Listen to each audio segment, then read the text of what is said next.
Kerropa Ilkka, että mitä sulle tulee mieleen sanasta Siilinjärvi?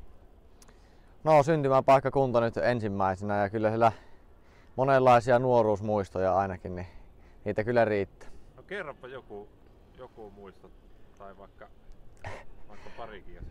No mitäköhän tässä ensimmäisenä, niin varmaan siitä koti maisemissa siinä se Siililahden koulu on, niin sen siellä takana oli kyllä joka talvi niin aika paljon tuli rakennettua kaikennäköisiä hyppyreitä ja mäkiä sinne, niin siellä on tullut aikaa vietettyä kyllä todella paljon, että sieltä on aika paljon muistoja ainakin. Joo. Tässä alkaa kohta kilpailut niin voisitko kuvailla vähän tätä ympäristöä tässä, että sä oot täälläkin joskus, ootko muuten Siilijärvellä ikinä hypännyt? No joo, siellähän se totta kai olosuhteet pienille oli silloin tosi hyvät siellä tuli laji aloitettua 2002 keväällä muistaakseni ensimmäistä kertaa kävin mäessä, että kyllä se sieltä kaikki niinku on alkanut. Joo.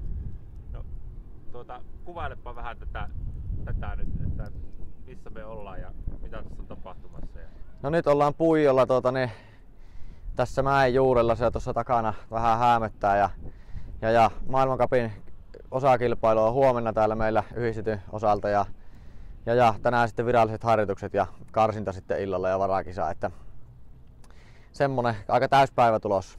Niin eli maanantai-päivälle ei tarvitse sitten lippuja ostaa ollenkaan, täällä on vapaa pääsy ja täällä on tosiaan joukkuemäki sieltä Lahdesta siirretty tälle päivään, niin siinä on ensin mäkihyppää ja sitten meidän varakilpailu ja karsinta vielä illalla ja huomisillekin lippuja on varmasti jäljellä vielä.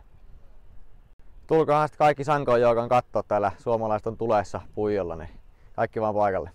No säilytetään Siilinjärvi.